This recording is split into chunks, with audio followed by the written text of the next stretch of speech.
In doing this, do we consider the distinction between truth and falsehood something simple? If it was something simple, he wouldn't have to do everything he did. He wouldn't have had to give away the fact that his family, his close ones, his own self, everyone, everything he possessed, everything he knew already was dear to him. He wouldn't have had to give it if he thought the distinction of truth and falsehood was something easy. That's on one hand.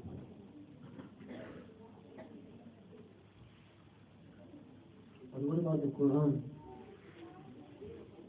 The verse says, Allah subhanahu wa ta'ala says, فَرِيقًا هَدَى وَفَرِيقًا حَقَّ عَلَيْهِمُ الضَّلَالَةُ إِنَّهُمُ اتَّخَذُوا الشَّيْطَانَ أَوْلِيَاءَ مِن دُونِ اللَّهِ وَيَحْسَبُونَ أَنَّهُم مُهْتَدُونَ.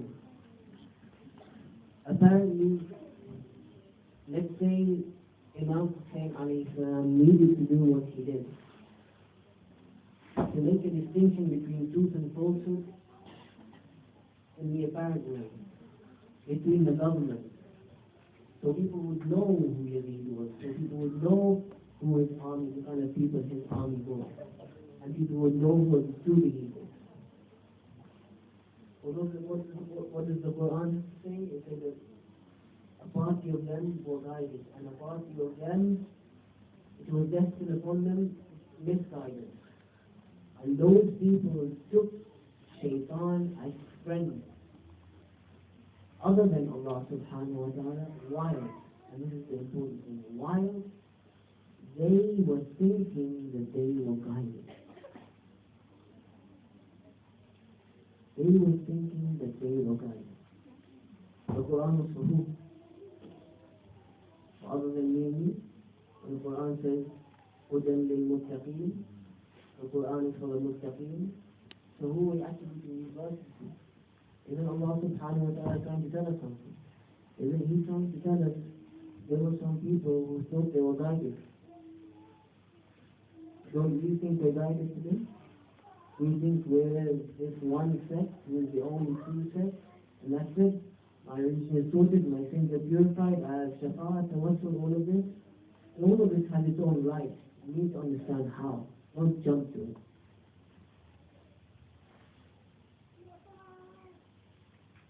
So we will be the people who think we've been guided right, when the Quran warns us about this. So anyway, these type of people are those who actually believe, there's some belief that, yeah, I'm guided right. They don't have a sense of really asking Allah all the time to push and perfect their guidance. And these are the same people who Allah subhanahu wa ta'ala talks about them and says what?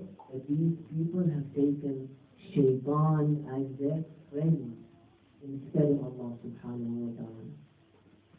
These are the types of people. Then we will understand that the distinction is very fine. And that fine and delicate distinction is so discreet because it exists within the core of our being.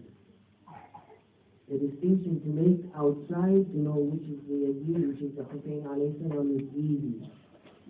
But making the distinction within our own beings is the difficult. And why do we need to make this distinction between our own beings?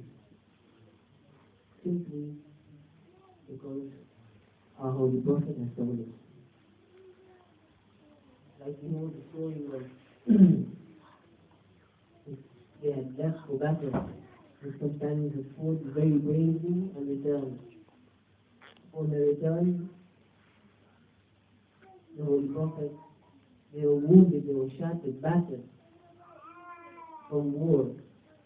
Okay? And the Holy Prophet welcomed them and said, Marhaban biqawmin Marhaban biqawmin qadaw al-jihad al-asghar. So welcome, congratulations to the people who have completed the minor struggle, the minor jihad. Muhammad Ali Muhammad pe buland tar salawat. Allahumma salli ala Muhammad wa ali Muhammad. And وَبَقَى عَلَيْهِمْ الْجِهَادُ الْأَكْبَرُ. And he said to them that remaining for these people, and he was talking to them, remains the greatest of. فقيل يا رسول الله, they asked, oh Rasulullah, what is this jihad? He said, jihad al-nafs. The jihad that you have to undergo with your own being, the jihad I have to undergo with my own nafs. With my own nafs. Which is what? Which is more discreet, which is more dangerous than the jihad that warriors undergo on the battlefield. Because now the enemy is discreet. And the Holy Prophet has pointed to who the enemy is, and he says, أعدى عدوك, the worst of your enemy, نفسك التي بين جنبيك. Is the nafs, is your own self that exists between your two sides. This is your greatest enemy, not Yazid. Yazid isn't your greatest enemy. Shaitan isn't our greatest enemy. Who is our greatest enemy? نفسك التي بين جنبيك. We need to memorize this hadith. So we know what kind of an enemy we live with 24/7. No break. No break at all, brother.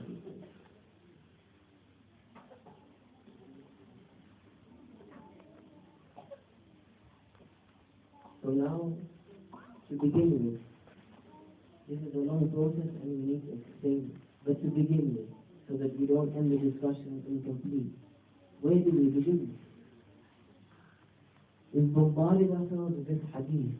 This fear that we have an enemy existing within the own core of our being, it's none other than the greatest friend who's ever that the Prophet has warned us about.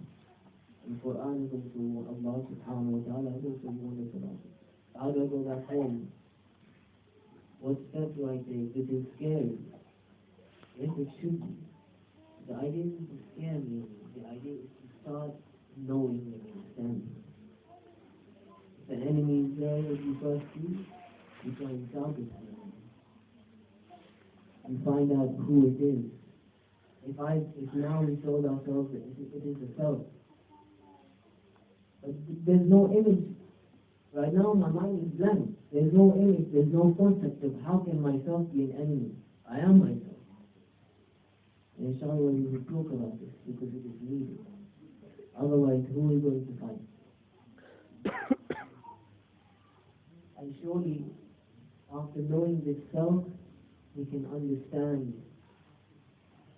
when does this self incline to sin? How much does this self incline to sin? How it does not stop inclining to sin and forgetting the higher and loftier principles and forgetting the principles of Ahlul Bayt, which are the principles of Quran, which are the guidelines of Allah subhanahu wa ta'ala. This is the nafs which me and you need to be able to understand. Why? So that we can purify the heart from any sin. And Imam Hussain alayhi salam was the one who really showed us the effects of his heart. When we know that in Medina, when Marwan al-Walid called for Imam Hussain alayhi salam, and then they called for him to pledge allegiance to him. Then the time came where after conversation they decided between themselves, or one of them decided that they would let the Imam go. Look at the Imam.